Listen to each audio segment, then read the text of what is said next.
Yesterday was essentially the trade deadline. So we ended up with a bunch of major moves. There's a few names left on the board, and here's the good news for this network and for anybody that covers the sport, like our next guest, is the Toronto Maple Leafs have still yet to make a move. And here's the facts. Here's the stone cold facts. Not on Jeff's podcast is the Toronto Maple Leafs move the biggest one. Although probably kind of still is. But I promise you, Henrique and Carrick going to Edmonton, Middlestat Byram, Rangers getting Wenberg, Panthers getting Tarasenko, Hanifin to Vegas, all these interesting, awesome trades. None. They will all pale in comparison to Toronto adding a bottom six defenseman. Just so you know, like a bottom pairing defenseman in this city will move the needle more than any of those trades. With that, Jeff Marek, 32 Thoughts on the Jeff Marek Show. Good morning. Tell me I'm wrong. I dare you. You're not wrong, Yeah. and I'm gonna give you some evidence of that. So This morning, I put out that the Dallas Stars have signed a defenseman by the name of Connor Punnett. Now, Connor Punnett is an overager with the Oshawa Generals. They were he's a hard-hitting, real tough defenseman, like snarly guy. Like these guys don't grow on trees. And so the Dallas signed. There are a number of teams that were interested. I suspect Toronto was one of them. And if Toronto had signed him, what would you be talking about right now? That with you. Connor Punnett. Oh, yeah. Big Pun, as I'd be calling him. Oh, Big Pun. I love him. He's my new favorite guy. Tell me about the Trevor City camp when he beat up Artem Greshnikov. Oh, Tell us that story, Grandpa Marek. Yeah, we love it. We live for it.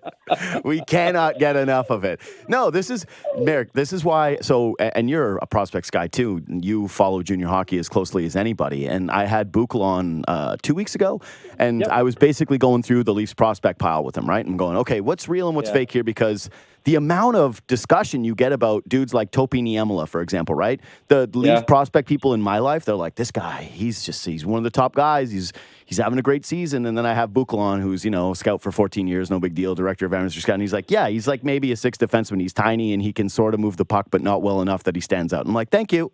Like, okay. Like, keep it moving. It's funny, too, because it's funny you bring up that name. As soon as the Chris Tanev deal was done to Dallas, a lot of the messages that I got was, Niemela is not better than Grishnikov? Like, we couldn't have made that deal. How come Calgary's not dealing with Toronto? We could have done it. We would have given up Niemela. Yeah. So, but here's the thing, though. That's true. I know it's hysterical in Toronto. I get it. Look, I've lived here my whole life. I know what it's like. Like, I've lived in it and I've swam in it. But the thing is, like, this, JD, every market overvalues their players and their prospects. Like that is like, listen to any, remember when sports talk radio used to revolve around, let's go to the phones. Let's go to the phones with your trade proposals. That's insane that we ever did that. We ever did. Like, it's like every once in a while I'll get a tweet or a text or, Instagram DM, someone going, I like your show, but really wish you'd open up the phone lines more. And I'm like, you are one of the only ones. Though? I think I really do. We're going to go down a rabbit hole. You're talking about radio. I still do think there's a place for it. Like the fan, like back when I started about a bajillion years ago, they did it way too much. Yeah. And the entire radio. Well, yeah, and the entire radio station back when it was 1430, before it was 590. Revolved around two questions. One, is Wendell Clark a bum? And two, is Tito Gaston a bum? Yeah. Like that was it. Like that was our whole programming day, and everybody wheeled through those questions. Hey, Jeff. But I still think there's a place for phoners. Hey, tell me I'm wrong. I was born. I just missed my time. Like I would have crushed that era. You would have honestly. You with your opinion. Yeah. And your over-the-top personality, like at that time too. Like even though the Fan was a dynamic station and there's some really, really, interesting segments that the radio station did. Bum or not a bum, it would have been everything to me. That was where Norm Rumack made his name. Yeah. That was where Storm and Norm, with opinions like that, like your over-the-top personality, you would have crushed. Because let's not forget too. Everybody was just figuring out how to do this. This was the early 90s, right? And the idea of an all-sports radio station, I can recall, was like, I'm not sure if radio is ready to fragment like that. We're going down a hole here, but I don't know if radio is ready to fragment. How can you do sports 24 hours a day. Now I'm even at the position where I think sports radio can fragment even again with just headlines and updates, but that's for another conversation. But everybody was making it up as they went along. And it was the over-the-top personalities, the loud voices that really sort of cut through the din. So you would have been ideal for all that. By the way, I want everybody to know that neither of us is complimenting me right now. I just need everyone to be. This is a compliment. Loud voice that cuts through the din is not. That's. But here's why. Yeah. Because it was at that time light on opinion and heavy on information. Right, and it was people that had listen. Norm Rumack did about an entire year worth of programming based on the statement, "I wouldn't trade Wendell Clark for Sergei Fedorov," and he would dig in his heels and defend it every single night on the air. I could see you doing something like that. Yeah. You're like, I could see you just doing one thing every night. I could do that one same thing. I could beat a dead horse. Hey, guess what? I got some beating a dead horse takes later in the show today because I have Kipper after you. And we're definitely looking to, let's put it this way, why Tree Living seems to be as handcuffed as he is the thesis of Kipper's latest article. And I really agree with a lot of stuff. Yep. Yeah, I agree with a lot of the stuff from that article. Okay, so by the way, you always wonder why we go long and why it's hard for me to keep it in the pocket here. It's like I've already wasted most of the time. The move you liked the most yesterday? Oh, wow, that's a good one. You always sort of look at, okay, what's going to bring you closer to the cup? Those seem to be the best moves. So I think that the Noah Hannafin move by the Vegas Golden Knights was a great move yesterday. I thought that, well, you know what? Actually, I shouldn't. So as far as bringing you closer to the cup, I think all the moves that Vegas has made so far, even though overall I kind of do like what Dallas has done, not just with Tana, but also graduating Stankoven. You can treat Stankoven like he's a trade deadline acquisition. That's how impactful he's been for that team. But I really do like what Buffalo did bringing in Byram. Like they had about zero desire to go to arbitration with Casey Middlestat, and they're able to turn that asset into something that a lot of teams have tried to pry away from the Colorado Avalanche, and that is Bo Byram. Vancouver a couple of years ago, he's a BC guy, tried really hard to get Byram away, and they dangled some significant names in front of Colorado. One, I believe, was JT Miller. So Colorado's been offered a lot for Bo Byram, and finally Kevin Adams was able to pry him away. So, those are just a couple, but really, the audit's done in June on trade deadline, right? Sure. Like we look back and we say, okay, so what was the best deadline move last year? Well, it was Ivan Barbashev. Yeah, but the radio podcast side is done now, because then you get to say I told you so, and that's how you make a living. Well, that's how I don't want to say I told you so, but I told you watch Mantha to Vegas and watch Middlestat to leave Buffalo. I'm not doing a victory lap here on your program, JD. That would be crass. Yeah, that would be. Don't do that. I would certainly never stoop so low, and certainly don't bring up things I was right about from like 4 years ago on the regular, and bring it up.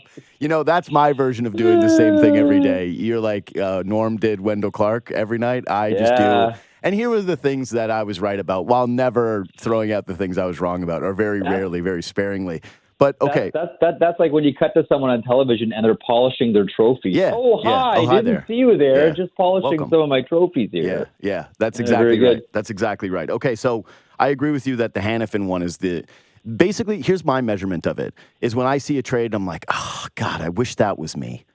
Or like, I wish that was happening here. I wish that was that. And I never saw the Tarasenko move happen. I really love the Middlestat for Byram trade. I think that a challenge move is awesome.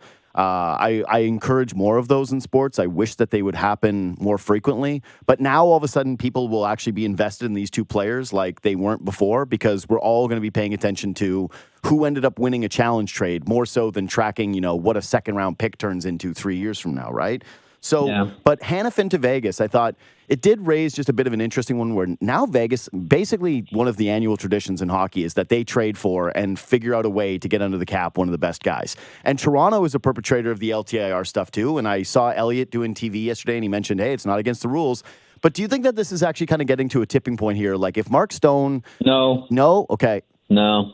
I know exactly. I just don't want to waste any of your time. Good. I don't. I really don't. Like, show me the alternative. Like, okay, so there's. I don't want an alternative. I like it. Hang on. Let me actually give you an alternative. But before I do that, let me share with you a line that a friend of mine sent me last night. Mm-hmm. And this is really interesting. He said, I'm going to grab the text here now. This is someone who's been in hockey for a long time. He said, it used to be that you had to be healthy at the right time to win. Now with the salary cap, you have to be injured at the right time to win. Brilliant. Ain't that the truth? Now, the interesting, like the way around this one, and again, I've just thought about this, off the top of my head. I haven't really thought this one through. Mm-hmm. Maybe you can bring up the nuances of this and say, well, Marek, here's where you're wrong. Mm. How about this for an idea? Because I know everyone's, crazy for, what's happened here with Mark Stone and what happened with Nikita Kucherov before and Pat Kane going back to the Antoine Vermette days, et cetera, et cetera. None of it contravenes the CBA. But if there's really a sour taste in everyone's mouth about it, how about this as an idea? In the playoffs, you do not have to be cap compliant, but you have to ice a team that is. So even if you want to play this game, and again, it's not a game because this is a significant injury to Mark Stone.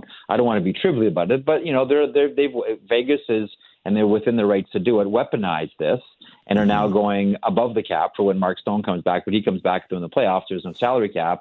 How about the idea of, okay, well that's fine. You've gone over the salary cap, and now you have all these assets, but you can only ice a team that's cap compliant. So how do you feel about that? I don't like it because I want to see the best product available for the Stanley Cup playoffs, right? And so if a guy is available to go, I want to do it. Two is, I hate the hard cap so much. I think that it's such a horrific thing for sports fans. I think it's probably most responsible for the pain that hockey has endured over the last decade or so in terms of, I think... personally, anyways, a bit of a diminishing interest nationally. A bit of a. I don't think it's the product is as good, and I think part of it is that we don't know who the teams are. It's the same thing with like college basketball, where there's so much turnover that I'm like, wait, who's on Duke this year? I don't care. They're only here for 1 year, so what do I care? Right. There's no like special teams that kind of get to build and coalesce, and you end up having infighting amongst fan bases, which I don't think is fun. Like here in Toronto, it sucks that they finally get a great core and then the hard cap hurts them. To me, I would say, like, if you do this, if a guy is out, you could just even simplify it and go, well, if he's out, then for the season, then you can't play him in the first round. Ooh, that's harsh, no?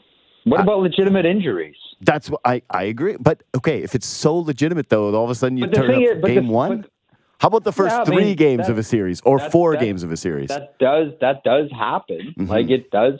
Like, first of all, I'm with you. I don't mind it. No, I like it.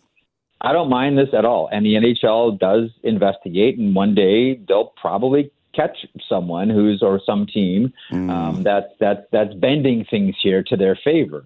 But I have no problem with this. And moreover, and again, this is like the JD Bunkis Appreciation Society, I'm with you about salary caps for hockey. Now, salary caps are there for franchise value, and we know how franchise values have skyrocketed, and I'm always reminded what Gary Bettman's number one job is, and that is franchise value, and for that, he's done his job. Sure. But I'm with you. Like, I think hockey is a sport that shouldn't have the luxury of having a salary cap, because I think that it's a sport right now, specifically in the United States, more so than Canada, that needs an evil empire, that needs the New York Yankees, that needs the Los Angeles Dodgers, that needs to have one team that embraces greatness based on we just have more money than you. I think as far as being a draw in the United States, I think that goes a lot farther than, well, you know what? All these other teams have the same amount of money to play with, and they could win the Stanley Cup too. Not for me. No, I don't care. There's way too many teams that just have too many players that I frankly, I follow the league closely. You follow a lot more closely than I do, but there's way too many nights where I go, I don't know who that is.